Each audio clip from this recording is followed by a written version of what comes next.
Hey everyone, it's Tristan Elizabeth and welcome back to my channel. It's time.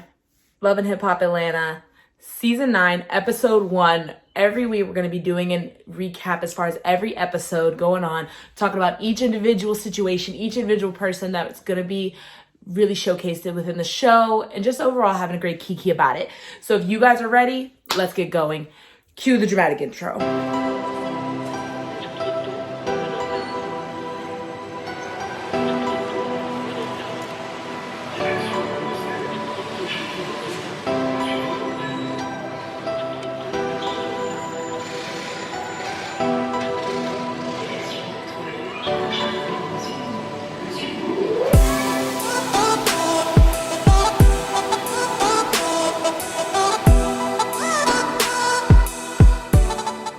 So, Love and Hip Hop Atlanta, Season 9, The Hot Mess Itself. We got Episode 1 this week. Here's the thing.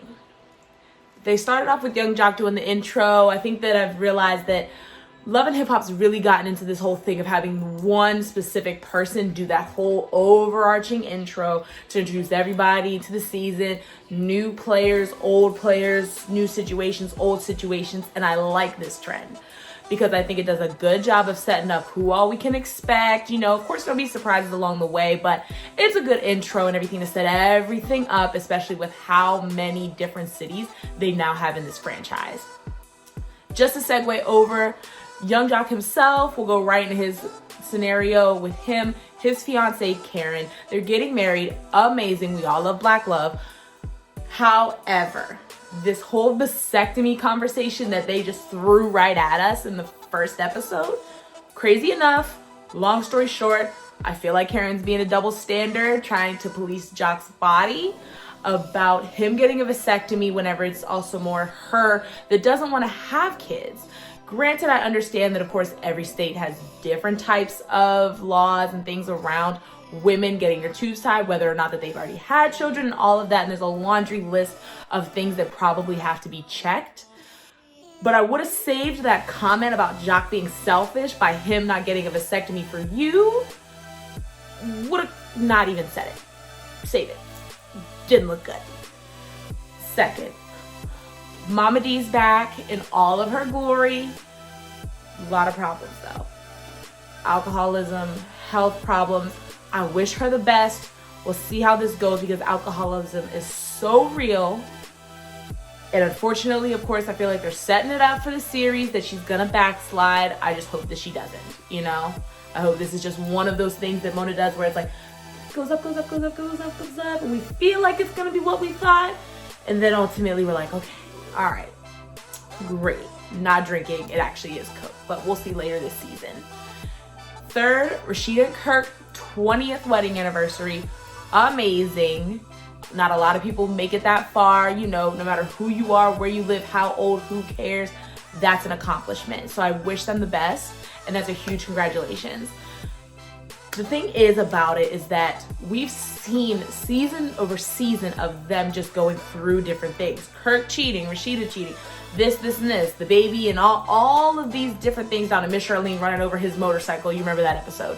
The thing is that the one thing that I can say about them is that their marriage, from the outside looking in, as we all are, it looks so true. And, you know, granted, we're all like, oh, she should have left, he should have left, like all of these different things.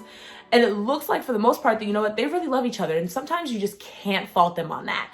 But the one thing I'll say, even through all of this stuff that they go through, is that never really in this show do they glorify this struggle love that so many people are obsessed with doing. That somehow by sticking through doing this, and this, you're automatically a better person in your relationship than those people that, you know what, say, you know what, I'm not going to stick around for my man cheating on me. I'm not going to stick around for my woman doing this and this and this.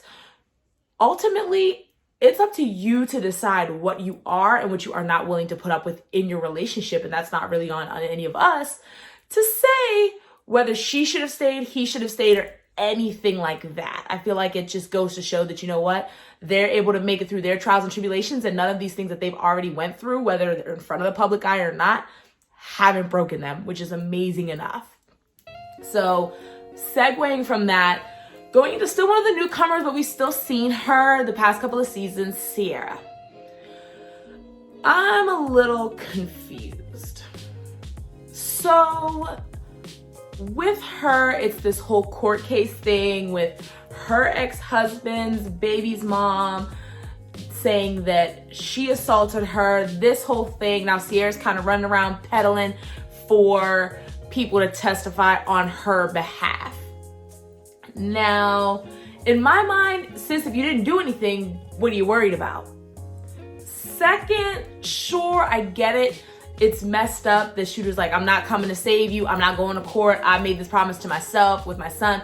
That whole monologue, I get it. I understand. And sure, for Sierra's sake, it's kind of jacked up that he's not coming to her aid. But again, sis, if you didn't do anything, it feels like really dramatic, to be totally honest. Then also with that being said, it's like the trauma of going through the court system is actually real enough. And I hope that if anything else, Carly's able to come through and stick by her side. The previews are kind of showing that there's something sketchy around there. Carly's late, but you know what? To be early is to be on time, I guess. But I obviously hope that through all of this, whether it's shown on Love and Hip Hop or not, that, you know, she's able to still get out of this entire situation. So next on our list is an old favorite of mine, Mimi. Her daughter's 10th birthday, the shared daughter that she has with Stevie J, turns 10. Amazing, great birthday party, looks so much fun, Wakanda forever, basically. So with that being said, the only thing I really have to say about that situation is that every season, I don't know if y'all noticed this, she always starts off saying how her and Stevie are actually on good terms and how everything has been so drama-free. And then by the end of the season, she's had umpteen arguments, cussed out Stevie several times, and doesn't know what the heck is going on with everything else in her life. So we'll see if she falls into that same pattern and that same trend, because this is probably the third season in a row that she started off saying, everything is surprisingly drama-free. Stevie and I are in a great place co-parenting. Now she's even saying her and Jocelyn are in a great place. But you know what? We'll just have to wait and see. Now, of course, the very last thing with all of this, the biggest thing that I think was the hugest trend that everyone was talking about, Carly Red. First things first. We're not just gonna just jump over and completely ignore and not acknowledge the fact that her lips look crazy. I don't know who did these fillers. I don't know who did what as far as what is going on with those, but it's not okay. Vaguely reminds me of a couple of pool inner tubes, just right there, little pool noodles. You remember those? Yeah, little things, you know? Yeah, those. Not cute. Second, we didn't really get this whole rundown about her and Alexis Sky's beef. You know how usually for the most part, Love and Hip Hop will kind of like tee us up with like, this is the situation. Here's some screenshots, here's some photos and everything. And this is the whole scenario. And this is why there's beef. They didn't do that this year. I think they're probably just gonna wait for like the second, third episode and kind of lay it out little by little and stuff. And they figure they just start off with a bang of this girl just crashing Rashida and Kirk's party, taking off her shoes. And you're like, Carly, what's good? What's good? What's good? You're mad aggressive. Second thing, why is Carly like only tough in Atlanta? Like she said, like, it ain't no problem. I'm in Atlanta. I'm in my city. I'm like, so you're not tough everywhere? So you're not about that life everywhere? Okay, you know what? Not my business.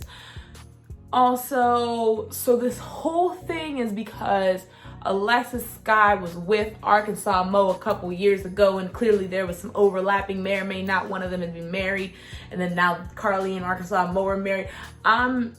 This is a lot. I don't think that this is good. This is a lot. And then you want to cap it off with Carly in this funeral home with this coffin and all this whole thing. I think it's like gonna be for the next episode, especially based on the previews, that it's the death of her lies, that she's not married. I don't know, we'll see. Long story short, in the next episode, I want to know who's in the coffin. Who's in the coffin, what's in the coffin, or is nothing in the coffin? I don't think there's anything in the coffin, but feel free to let me know down below what y'all think, what y'all thought of this week's episode. Next week's episode, we're getting 2 other things that I really have some questions about and that I really love. My girl, light-skinned Keisha's coming in. Bambi, I used to like you, but I don't know anymore because light-skinned Keisha is everything. So we're gonna see. You know, I don't want to have to not be a fan of Bambi because light-skinned Keisha, but you know, that's my girl. Stan her. Second, Kiyomi, which if any of y'all have watched Growing Up Hip Hop Atlanta, is Bow Wow's ex-girlfriend, the one that he got a whole domestic dispute with and everything. She's with Shooter?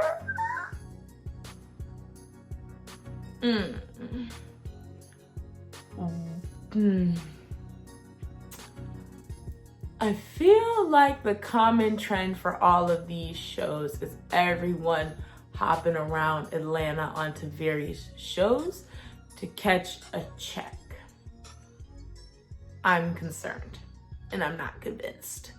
So join me next week for another upload. We're going to be going over everything else.